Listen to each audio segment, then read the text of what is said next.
ഹോണറിൻ്റെ honour X9C 5G എന്ന പുതിയൊരു smart phone ഇപ്പം ഇന്ത്യൻ മാർക്കറ്റിൽ ലോഞ്ച് ചെയ്തിട്ടുണ്ട്. ഈ ഒരു സ്മാർട്ട് ഫോൺ 22,000 രൂപ പ്രൈസ് റേഞ്ചിലായിട്ടാണ് വരുന്നത്. ഈ ഒരു വീഡിയോയിൽ നമ്മൾ നോക്കാൻ പോകുന്നത് ഹോണർ X9C 5G എന്ന ഫോണിൻ്റെ ഒരു സ്പെസിഫിക്കേഷൻ അനാലിസിസ് ആണ്. പിന്നെ വീഡിയോ തുടങ്ങുന്നതിന് മുമ്പ് പറയാനുള്ളൊരു കാര്യം എന്താ വെച്ചാൽ, ഇതുപോലെ നിങ്ങളുടെ സ്വന്തം ഫോട്ടോ അല്ലെങ്കിൽ നിങ്ങൾക്ക് ഇഷ്ടപ്പെട്ട ഡിസൈൻ പ്രിന്റ് ചെയ്തിട്ടുള്ള മൊബൈൽ കേസുകൾ അഫോർഡബിൾ ആയിട്ടുള്ള പ്രൈസ് റേഞ്ചിൽ വേണം എന്നുണ്ടെങ്കിൽ ഇവിടെ ഒരു വാട്സപ്പ് നമ്പർ കൊടുക്കുന്നുണ്ട്. താഴെ ഡിസ്ക്രിപ്ഷനിലും കമന്റ് ബോക്സിലും ആ ഒരു വാട്സപ്പ് നമ്പർ കാണാം, നിങ്ങൾക്ക് കോൺടാക്ട് ചെയ്യാവുന്നതാണ്. ഇപ്പം നമ്മൾ ആദ്യം ഡിസ്പ്ലേയുടെ കാര്യം നോക്കുകയാണെന്നുണ്ടെങ്കിൽ ഹോണർ X9C 5Gയിൽ 6.78 ഇഞ്ചിൻ്റെ 1.5K റെസൊല്യൂഷനിൽ വരുന്ന ഡിസ്പ്ലേ ആണ് വരുന്നത്. അപ്പം ഫുൾ HD റെസൊല്യൂഷനേക്കാളും ബെറ്റർ ആയിട്ടുള്ള റെസൊല്യൂഷനൊക്കെ ഇതിൽ വരുന്നുണ്ട്. പിന്നെ AMOLED ഡിസ്പ്ലേയുമായിട്ടാണ് ഈ ഒരു സ്മാർട്ട് ഫോൺ വരുന്നത്. കർവ്ഡ് ആയിട്ടുള്ള ഡിസ്പ്ലേ ഒക്കെ ഇതിൽ കൊടുത്തിട്ടുണ്ട്. പിന്നെ ഡ്യുവൽ പഞ്ചോൾ ഡിസൈനാണ് ഇതിൽ വരുന്നത്. വലിയൊരു പഞ്ചോളാണ് ഇതിൽ വരുന്നത്. ഇത് ടോപ്പ് സെൻറ്റർ ഭാഗത്തായിട്ടാണ് വരുന്നത്. പിന്നെ 120 ഹെർട്സിൻ്റെ റിഫ്രഷ് റേറ്റ് സപ്പോർട്ട് ചെയ്യുന്നുണ്ട്. 10-bit ഡിസ്പ്ലേ ഒക്കെ ഇതിൽ വരുന്നുണ്ട്. പിന്നെ 3840 ഹെർട്സിൻ്റെ PWM ഡിമ്മിങ് എന്നുള്ള ഫീച്ചർ ഇതിൽ വരുന്നുണ്ട്. പീക്ക് ബ്രൈറ്റ്നസ് 4000 നിറ്റ്സ് ആണ് വരുന്നത്. അപ്പോൾ ഡിസ്പ്ലേ ഫീച്ചേഴ്സ് മൊത്തത്തിൽ നോക്കുമ്പോൾ ഈ ഒരു പ്രൈസ് റേഞ്ചിൽ അത്യാവശ്യം നല്ല ഡിസ്പ്ലേ ഫീച്ചേഴ്സ് എന്ന് തന്നെ പറയാവുന്നതാണ്. പിന്നെ in display finger print sensor ഇതിൽ കൊടുത്തിട്ടുണ്ട്. ഫോണിൻ്റെ വെയിറ്റ് വരുന്നത് ഏകദേശം 189 ഗ്രാമാണ്. തിക്നെസ് വരുന്നത് 7.98 mm ആണ്. പിന്നെ IP65M റേറ്റിംഗ് ഇതിൽ സപ്പോർട്ട് ചെയ്യുന്നുണ്ട്. അതുപോലെ തന്നെ SGSൻ്റെ ഡ്രോപ്പ് റെസിസ്റ്റൻസും കാര്യങ്ങളൊക്കെ ഇതിന് ലഭിച്ചിട്ടുണ്ട്. പിന്നെ ഈ ഫോണിൻ്റെ ജെയ്ഡ് സിയാൻ അതുപോലെ തന്നെ ടൈറ്റാനിയം ബ്ലാക്ക് എന്നീ കളർ വേരിയൻസ് ആണ് ഇപ്പം ഇന്ത്യൻ മാർക്കറ്റിൽ ലോഞ്ച് ചെയ്തിരിക്കുന്നത്. ഇനി നമ്മൾ പ്രോസസ്സറിൻ്റെ കാര്യത്തിലോട്ട് വരികയാണെന്നുണ്ടെങ്കിൽ സ്നാപ്ഡ്രാഗൺ 6 Gen 1 എന്ന പ്രോസസ്സർ ഇതിൽ കൊടുത്തിട്ടുള്ളൂ. അപ്പം 22,000 രൂപ പ്രൈസ് റേഞ്ചിൽ ഈ ഒരു പ്രോസസ്സർ എങ്ങനെയുണ്ടെന്ന് വെച്ചാൽ അത്ര മികച്ച പ്രോസസ്സർ എന്ന് പറയാൻ പറ്റില്ല. അപ്പം ഈ ഒരു പ്രൈസ് റേഞ്ചിൽ ഇതിനേക്കാൾ ബെറ്റർ ആയിട്ടുള്ള പ്രോസസ്സറുമായിട്ട് വരുന്ന പല ഫോണുകളും വരുന്നുണ്ട്.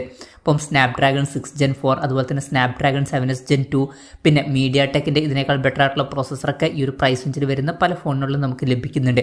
മീഡിയാടെക് Dimensity 8300 പോലുള്ള പ്രോസസ്സറുമായിട്ട് വരുന്ന ഫോണിലൊക്കെ ഈ ഒരു പ്രൈസ് റേഞ്ചിൽ നമുക്ക് കിട്ടുന്നുണ്ട്. അപ്പോൾ നിങ്ങൾ മെയിനായിട്ട് നോക്കുന്നത് പെർഫോമൻസ്, ഗെയിമിങ് ഇതുപോലുള്ള കാര്യങ്ങളൊക്കെ ആണെന്നുണ്ടെങ്കിൽ ഈ ഒരു പ്രൈസ് റേഞ്ചിൽ ഈ ഫോൺ സ്കിപ്പ് ചെയ്യാവുന്നതാണ്. ബെറ്റർ ആയിട്ടുള്ള പ്രോസസ്സറുമായിട്ട് വരുന്ന വേറെയും ഫോണിൽ വരുന്നുണ്ട്. അപ്പം പ്രോസസ്സർ അത്ര മികച്ചതല്ല ഈ ഒരു പ്രൈസ് റേഞ്ചിൽ. പിന്നെ 5G സപ്പോർട്ടും കാര്യങ്ങളൊക്കെ ഇതിൽ വരുന്നുണ്ട്. ഈ ഒരു ഫോണിൽ 8GB റാമും 256GB ഇൻറ്റേർണലുമാണ് വരുന്നത്. NFC സപ്പോർട്ടും കാര്യങ്ങളൊക്കെ ഇതിൽ വരുന്നുണ്ട്. പിന്നെ സ്റ്റീരിയോ സ്പീക്കേഴ്സ് കൊടുത്തിട്ടുണ്ട്. 3.5mm ഓഡിയോ ജാക്ക് ഈ ഫോണിൽ വരുന്നില്ല. Android 15 ബേസ് ആയിട്ടുള്ള MagicOS സോഫ്റ്റ്വെയർ ആണ് ഇതിൽ വരുന്നത്.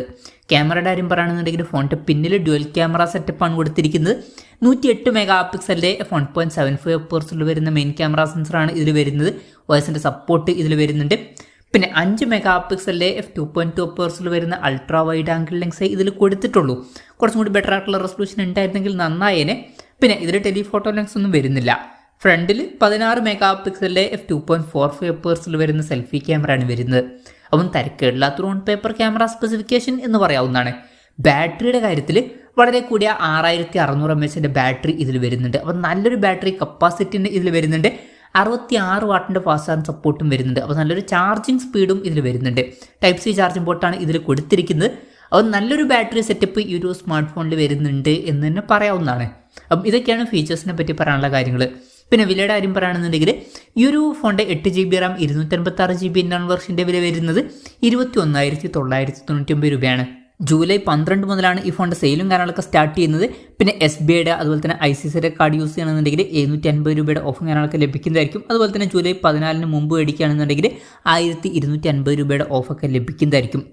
എന്തായാലും ഓവറോൾ നോക്കുകയാണെന്നുണ്ടെങ്കിൽ 22,000 രൂപ പ്രൈസ് റേഞ്ചിൽ ഈ ഒരു ഫോണിൽ നല്ല ഡിസ്പ്ലേ ഫീച്ചേഴ്സ് വരുന്നുണ്ട്. അതുപോലെ തന്നെ നല്ല ബാറ്ററി സെറ്റപ്പും വരുന്നുണ്ട്. പക്ഷേ ഈ ഒരു പ്രൈസ് റേഞ്ചിനനുസരിച്ചുള്ള ഒരു പ്രോസസ്സർ ഇതിൽ വരുന്നുണ്ട് എന്ന് പറയാൻ പറ്റില്ല. പിന്നെ ക്യാമറ സ്പെസിഫിക്കേഷൻ ആവറേജ് എന്നും പറയാവുന്നതാണ്. ഓൺ പേപ്പർ ക്യാമറ സ്പെസിഫിക്കേഷനെ പറ്റിയാണ് നമ്മൾ പറയുന്നത്. അപ്പം ഓവറോൾ നോക്കുമ്പോൾ ഈ ഒരു പ്രൈസ് റേഞ്ചിൽ ഇത് അത്ര മികച്ചൊരു ഫോണാണ് എന്നൊന്നും പറയാൻ പറ്റില്ല. ജസ്റ്റ് ആവറേജ് ആയിട്ടുള്ള ഒരു ഫോൺ മാത്രമാണ്.